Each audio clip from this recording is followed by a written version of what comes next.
Hey folks, and welcome to CarStarz 10 Cool Facts About the Dude's 73 Gran Torino and the 1998 film The Big Lebowski. Fact number 1. There were two different 1973 Ford Gran Torino sedans used to portray the dude's car throughout the movie. One of the Gran Torinos was used for scenes depicting the car as undamaged, aka the beauty car, and the other was used for all the damaging scenes, aka the stunt car. Unlike a lot of movie cars that are just artificially aged to make them appear old and worn out, these Gran Torinos were genuinely unrestored and beat up old cars. Fact number 2. The dude's Gran Torino was powered by a bottom-of-the-line 250 inline-six engine that only put out around 90 horsepower to a 3-speed transmission when new, but of course it would have lost most of that power due to abuse and neglect over the years. Considering that, and the way this over 2-ton car was treated throughout the film, it's a wonder that it was even able to move under its own power at all. Then again, the 250 was a tried-and-true engine with a strong history of reliability and longevity, so I suppose it's not too surprising that its toughness prevailed throughout the abuse. Fact number 3. In the original script for the movie, the car chosen for the dude was a Chrysler LeBaron sedan instead of a Ford Gran Torino sedan. In fact, in that early version of the script, the very first word spoken by the dude character in the movie was, "It's the LeBaron," as he walked towards it across the supermarket parking lot. Of course, the final version of the movie that we see removed any mentioning of the dude's car's model at all, which was probably for the best in case they needed to change things up with the car chosen as they did. Apparently, the primary reason for the switch to the Gran Torino from the LeBaron was because John Goodman felt that the LeBaron was too cramped inside for him. So much so that they needed something bigger to accommodate him, so they ended up using the larger interior space Gran Torino that the production team was able to source instead. Fact number 4. Although there were more than 280,000 third-generation Gran Torino sedans produced from 1972 through 1976, they are surprisingly difficult to find today.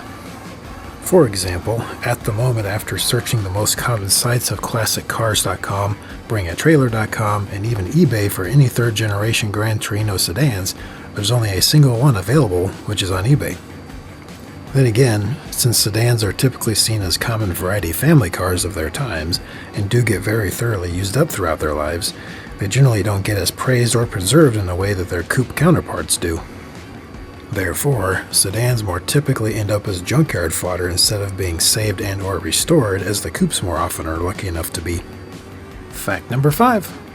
Interestingly enough, despite their rarity today, third-generation Gran Torino sedans, even low-mileage, excellent condition ones, rarely break the 20K mark when being resold these days. Most decent shape examples can be had for around 14K in fact. So, if you fancy a nice third-generation Gran Torino sedan and are willing to spend the time hunting one down, at least you won't have to take out an extra mortgage on the house to afford it.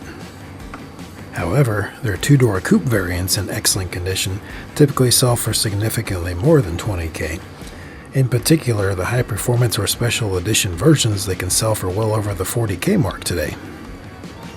One probable factor that keeps the third-generation coupe Gran Torino values up is due to the attention they gained from the popular 1975 TV show, Starsky and Hutch, that featured a bright red and white striped 76 Gran Torino coupe. Fact number 6. One interesting item that I stumbled upon recently online was one of the screen-used license plates from the dude's Gran Torino that survived the movie relatively unscathed. This item has apparently been listed for sale on Amazon for $2,200 since September of 2008. That's right, it's been sitting there for more than 15 years now with no takers. I guess that price tag may seem extreme to most, but for a dedicated enough of a diehard fan of the film, it could actually be worth it if you think about it. And I say that because this license plate has also been autographed by the three main actors in the film, those being John Goodman, Steve Buscemi, and of course the dude himself, Jeff Bridges. That means at some point in the future, the screen-used cast sign prop will be worth quite a bit more than just $2,200. I'll put a link in the video description below if anyone wants to check it out, as it is a pretty cool item. Fact number 7. The unfortunate beater stunt Gran Torino was not only beaten to near death as depicted in the film, but was also the same car that was burned in the car's final scene by those psycho-nihilists. The beater car may have survived being slammed into a retaining wall, hitting a telephone pole, being shot up, plowing over a dumpster, and being violated by a crowbar. Being set on fire is another story. As you may have noticed, it was not only the interior that was burning at the end, but was also the engine compartment too, so this Gran Torino was indeed destroyed beyond repair in this scene and was therefore scrapped after the movie. Fact number 8. The beauty car, per se, did survive filming, however, and went on to make cameos in another movie, as well as on a popular TV show as well. The year after its involvement in The Big Lebowski, the surviving rough yet tough Gran Torino made a brief appearance in the 1999 comedy movie Blue Streak, as you can see here. Then, later that same year, it was featured on the popular TV show X-Files during the Season 6 Episode 14 named Monday, as shown here. However, this TV show featuring was the car's last hurrah, as it was reportedly decommissioned and scrapped after its final use on this episode. So, this means that the only remnants left of the Big Lebowski Gran Torinos is the aforementioned screen-used license plate, as far as we know. Fact number 9. As for replica cars of the dude's Gran Torino, there are a few publicly known ones that you'll find out there on the web, but certainly not many. Probably the most well-known replica is this excellently done example complete with custom window decals of the Big Lebowski trio all around, which is a super cool touch. This dude's car replica was built by the guys at Gas Monkey Garage a few years ago and was later sold on eBay in 2020 for $6,900. And of course, if you think about it, pretty much any once green 4-door 3rd generation Gran Torino sedan left out to rot will essentially become a replica.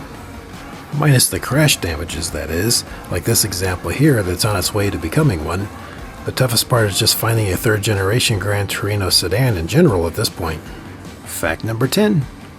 As for 3rd generation Gran Torino sedan model kits, there doesn't seem to be any past or present kit releases available, nor has there been any direct replica kits of the dude's car either.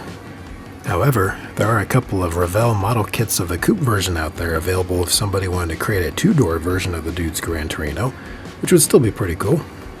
Or, for you extra talented model kit builders out there, perhaps you could customize one of these models into a sedan, as the creator of this custom model has. Entering the diecast model world, however, we do actually have a couple of direct replicas of the dude's Gran Torino available, both of which are from the Greenlight brand. The largest replica of this model they offer is this nicely detailed 1/43rd scale recreation. As you can see, there are some nice details like the license plate and matching rust damages, for instance, that are quite cool looking. The other model of it they offer is essentially the same, but in a smaller 1/64 scale. One thing to note about these particular models is that they were a 2017 release and are no longer in retail circulation, so you need to search for them on eBay if you want to purchase one. They both typically sell for around $30 to $50 each.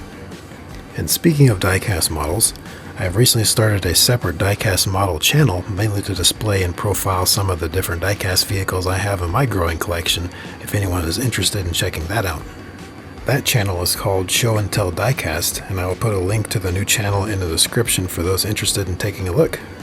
Well, there you have it, folks. Thanks for watching, and make sure to hit that subscribe button if you like what you saw here. You guys are all great. See you next time.